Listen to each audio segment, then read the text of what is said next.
Salut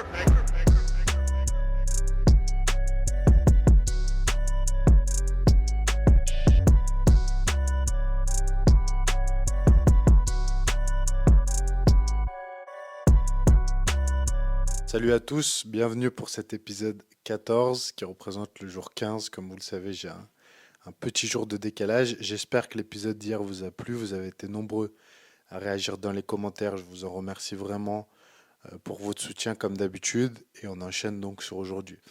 Comment la journée s'est passée globalement? Bon, c'est un petit peu toujours la même chose. Bien sûr, je vous filme des moments de ma vie privée, mais je pense que ce qui vous intéresse le plus avant tout, ça reste quand même la diète et l'entraînement. Si je me trompe, n'hésitez pas à le dire dans les commentaires et je vous montrerai plus de moments avec les filles de ma vie. Mais en ce moment, c'est assez routinier puisque le matin, simplement, comme d'habitude, de préparer les filles, les amener à l'école. Pendant ce temps, préparer les repas.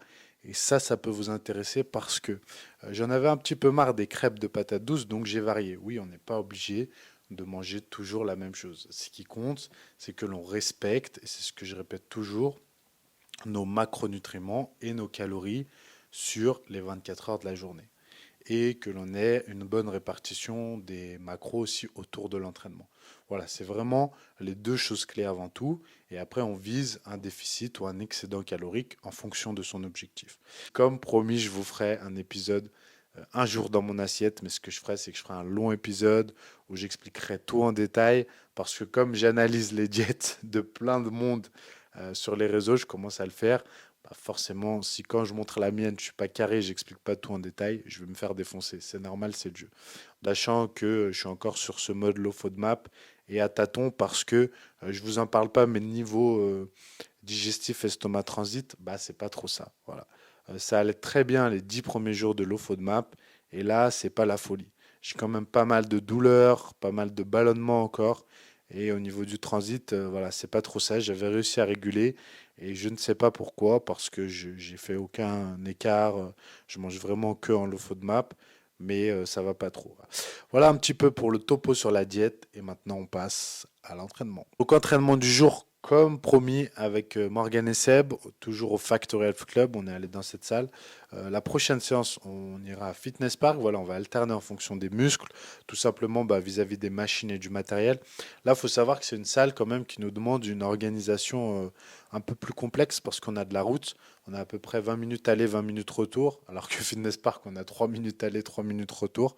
Et dans une journée où on bosse, où on doit tout gérer et où les entraînements sont longs, parce que lorsqu'on est trois, on met forcément plus de temps à s'entraîner que quand on est tout seul, eh bien voilà, c'est assez complexe.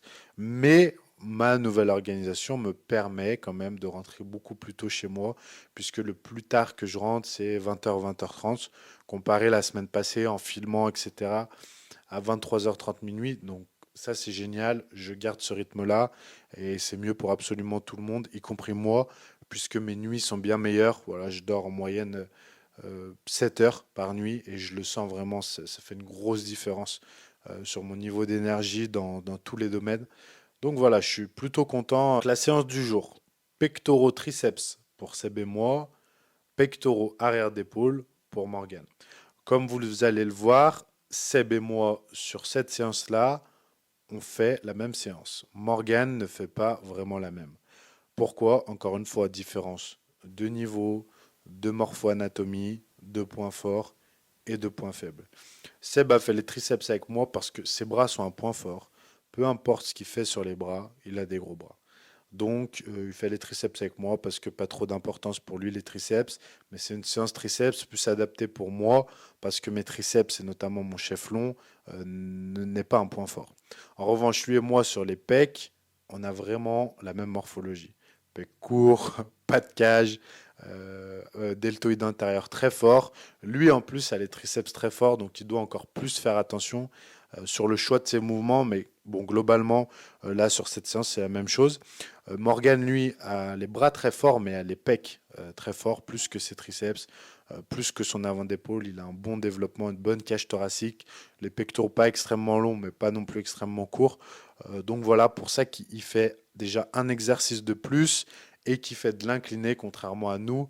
qui n'en faisons pas comme vous allez le voir. Voilà. Ensuite, pourquoi il ne fait pas les triceps? Parce que lui a une séance bras et il fait plutôt l'arrière d'épaule à la fin de cette séance, tout simplement parce que son programme est agencé comme ça. Voilà, donc c'est un spec que vous avez déjà un petit peu vu précédemment. La particularité étant que là, par rapport à Fitness Park, on a de bien meilleures machines et de bien meilleurs choix pour les pectoraux. Donc ça nous permet de commencer sur un écarté à la machine qui est bien mieux que celui Technogym, celui d'Hammer. La position est meilleure, la prise est meilleure, même pas besoin de rajouter les poignées comme je les ai mises la dernière fois. La position est bonne, la cage est bien bombée. On le fait légèrement décliner en unilatéral, c'est parfait. Comme je vous ai expliqué, l'unilatéral pour avoir une meilleure amplitude et ne pas être limité quand les mains se rencontrent l'une contre l'autre. Donc, premier exercice magnifique.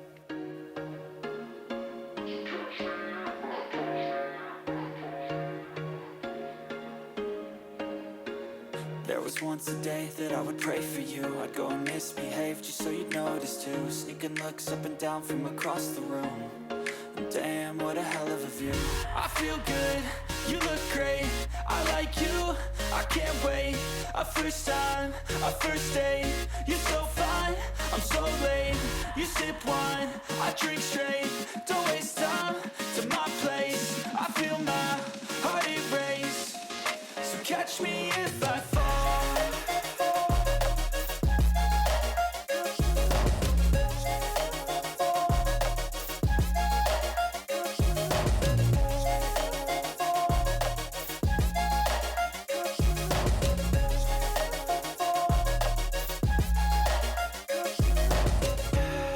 Deuxième exercice, le développer, décliner la roque. Donc ça, quand vous n'avez pas la bonne morphologie pour les pecs, et même de manière générale, c'est la meilleure machine que vous puissiez faire pour pousser dans le bon sens au niveau des pectoraux, dans le sens des fibres tout simplement, avoir le meilleur axe, etc. C'est une très bonne machine. Petit bémol, on est légèrement désaxé. Il est difficile sur cette machine d'avoir le coude proche du corps, plus dans l'axe, d'être bien placé, etc. En unilatéral, ça va, mais je pense que pour moi, les bras sont un peu éloignés. Vous voyez, c'est un peu trop large. Alors peut-être parce que c'est moi qui suis trop étroit aussi. Je devrais être plus large, plus musclé. Mais voilà, c'est une machine qui est vraiment large. Donc le placement est pas idéal. C'est pas la meilleure machine pectoraux que j'ai faite dans ma vie, mais elle est toujours mieux que celle Technogym par exemple. Voilà, donc là, unilatéral. Premier exercice, pardon, 3 séries effectives. Là, 3 séries effectives. Et voilà pour ce deuxième exercice. You got it all on tap. I'm loving your vibe, always have your back. We like all the same tracks. Listen all night in the sheets all black.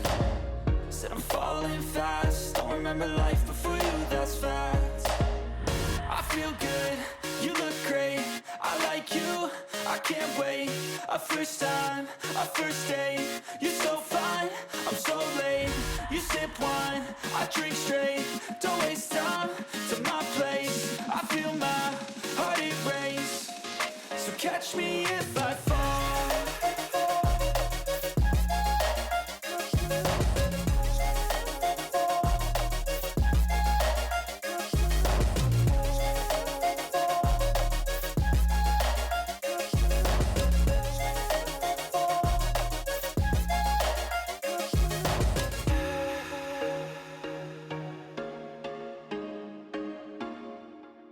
Le troisième exercice, donc là, on a des poulies en biseau, ce qui est magnifique. Il y a plein de poulies dans cette salle, vraiment.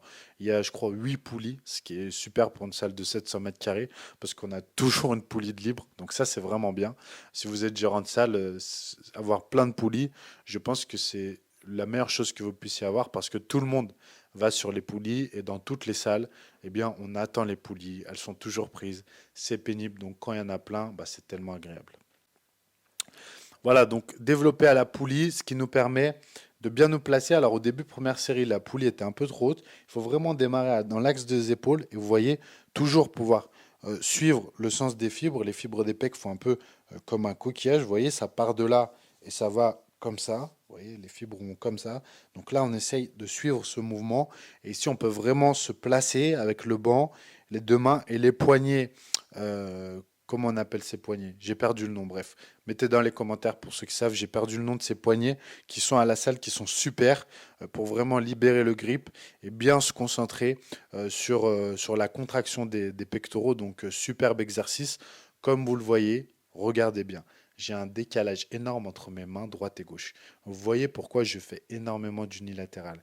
Et là, sur ce mouvement, il faut que je fasse de l'unilatéral. Pour preuve, parce que je n'arrive pas à être dans le même axe. Voilà, c'est un vrai problème. J'ai beau faire tout ce que vous voulez, hein, ça fait des années, je le sais. Donc pour ça que je fais énormément d'unilatéral. Vous n'êtes pas obligé de faire pareil que moi. C'est la solution la plus adaptée pour moi. Et vous le voyez, là, je suis en bilatéral. Bah, c'est pas droit. C'est pas symétrique, c'est pas droit. Donc il y a un problème.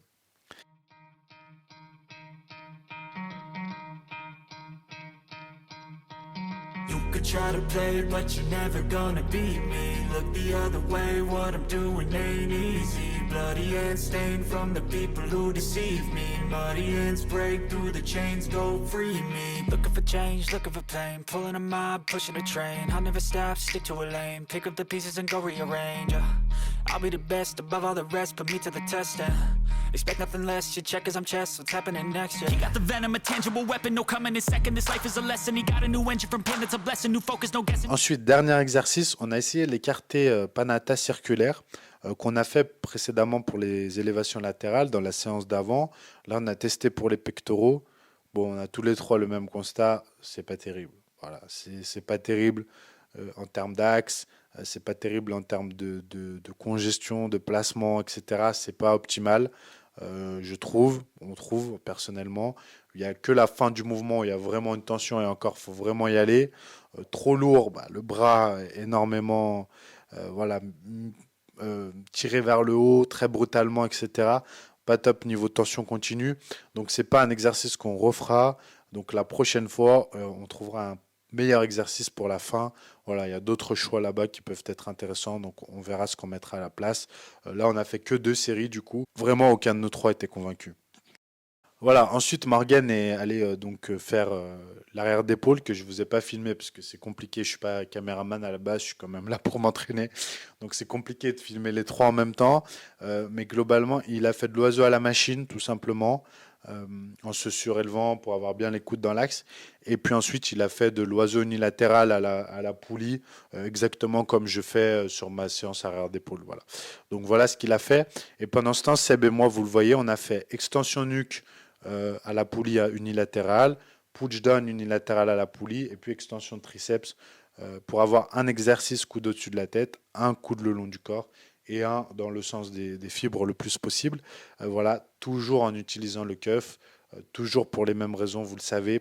Tous ces accessoires que vous voyez, vous les retrouvez sur ma boutique AW Trainer, aussi bien les sangles, les crochets, les fat grips, qu'est-ce qu'il y a encore, les sangles de tirage, les bandes de poignet, etc. Voilà, allez sur AW Trainer.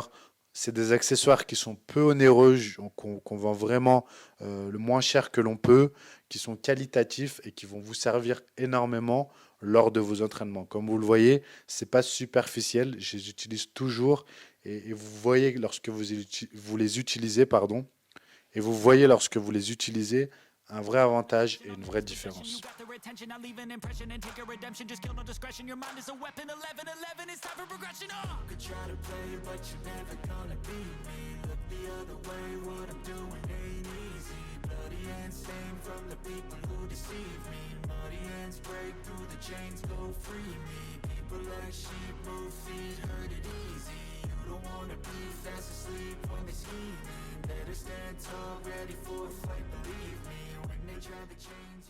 Cette vidéo vous aura plu. Demain, normalement, c'est séance ischio-mollet, toujours avec Morgan et Seb. Je pense qu'on arrivera à se caler en même temps. Normalement, ça devrait le faire. On se retrouve demain pour un prochain épisode. A plus, bye bye.